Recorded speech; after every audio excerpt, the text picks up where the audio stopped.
Bom dia, pessoal. Falando um pouco aqui do cenário prospectivo que a gente andou fazendo de posição, acho que como o Genta falou, foi um cenário, o último um mês foi bastante volátil, então sendo um ano bastante volátil, numa sequência de 18 meses aí, em que a gente não teve muita calma em nenhum momento. Eh, mas eu acho que a gente teve bastante mudança no cenário, principalmente no cenário externo, e muitas dúvidas ainda do cenário prospectivo, tá?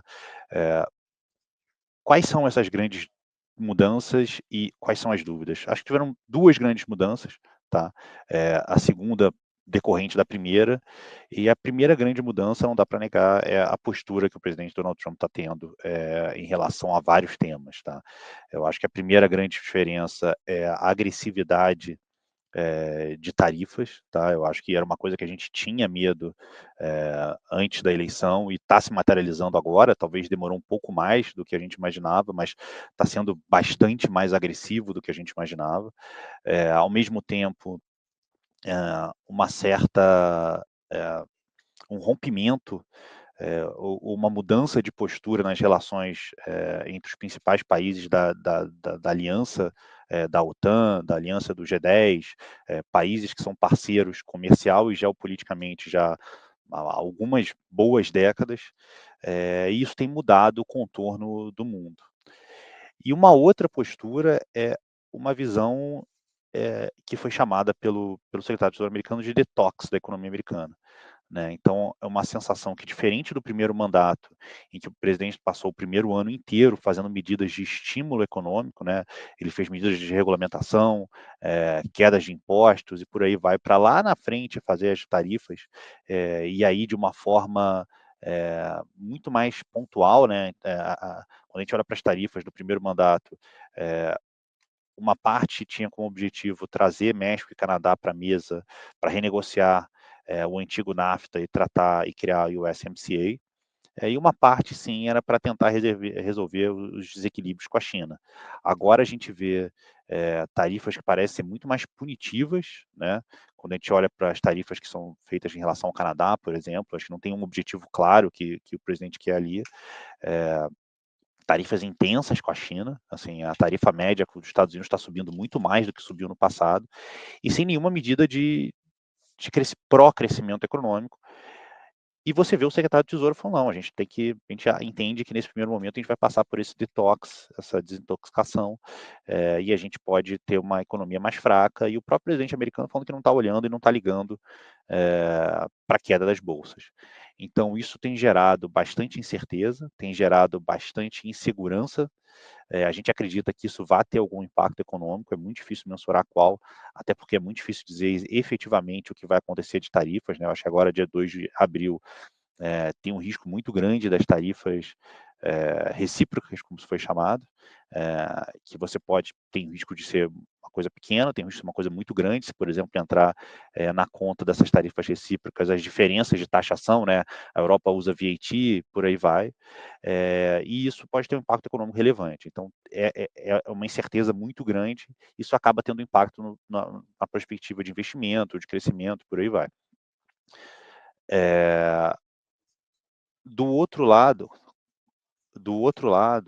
isso tem gerado um segundo impacto, uma segunda coisa muito relevante, que é esse distanciamento dos Estados Unidos com os grandes parceiros comerciais, e agora a gente está falando mais da Europa, levou a Europa a tomar uma medida, a Europa encabeçada pela Alemanha, a tomar uma medida que a gente não via já há algumas décadas também, que é fazer um grande pacote de estímulo fiscal quase keynesiano, e além disso anunciar um desejo maior de investir em defesa.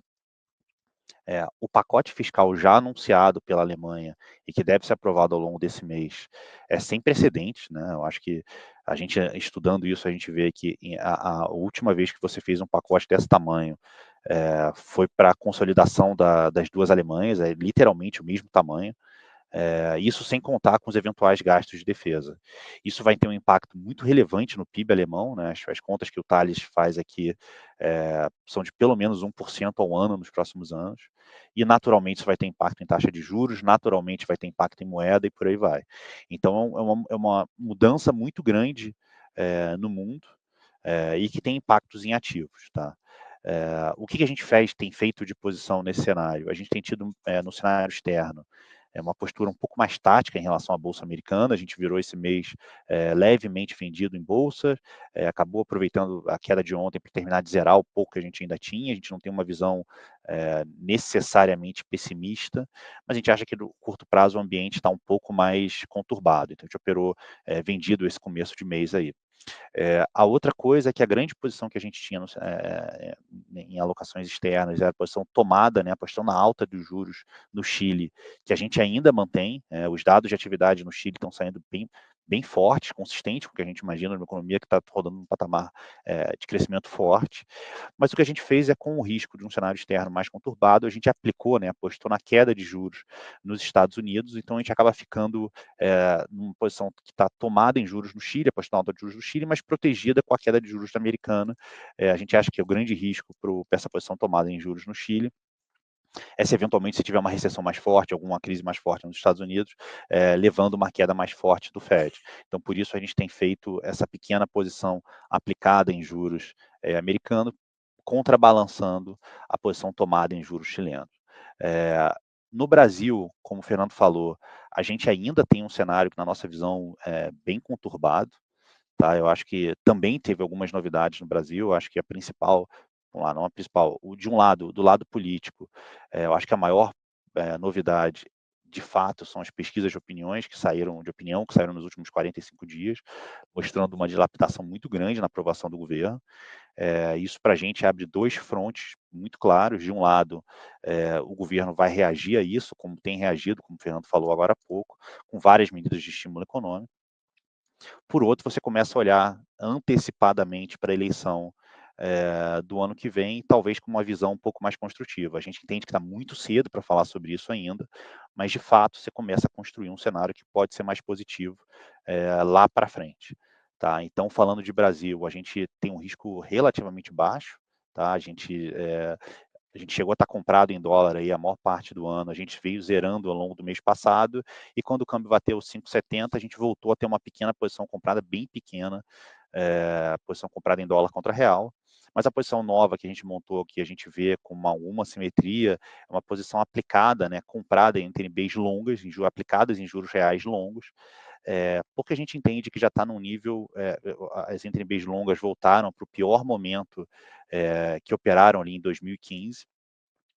A gente acha que nesse nível de preço, dado o cenário prospectivo, já tem alguma simetria, uma simetria bem razoável. A gente não vê nada acontecendo no curtíssimo prazo que faça com que esse ativo ande muito rápido, mas a gente acha que nesse nível de preço você está sendo bem remunerado para correr esse risco, e você tem algumas convexidades positivas, e se você por acaso antecipar ou ingressar num cenário eleitoral mais antecipado. A gente acha que não é para agora ainda. Ninguém sabe quando que vai começar a se discutir isso mais ativamente, mas a gente acha que nesse nível de preço do juro real longo, você tem alguma simetria para estar posicionado. Então, resumindo, a gente está com risco mais baixo no geral. A gente tem no Brasil posições aplicadas em juros reais longos, uma pequena posição comprada em dólar. Lá fora, estamos operando mais taticamente bolsa, sem grandes posições relevantes. Eu esqueci de comentar, a maior posição que a gente tem é comprado em euro. A gente comprou, quando anunciou o pacote da Alemanha, a gente entendeu essa mudança de dinâmica e abriu uma posição comprada em euro. Lembrando que a gente passou a maior parte do final do ano passado e o comecinho desse ano vendidos em euro. Então a gente virou a mão nessa posição, a gente já tinha zerado e agora está comprado em euro, e continua mantendo nossa posição tomada em juros no Chile, com uma pequena proteção aplicada em juros americanos, por causa de uma desaceleração mais forte, que também, seja dito, a gente não acredita no curto prazo. Tá? Acho que no geral é isso, e eu volto se tiverem alguma dúvida. Obrigado, gente. Um mês a todos.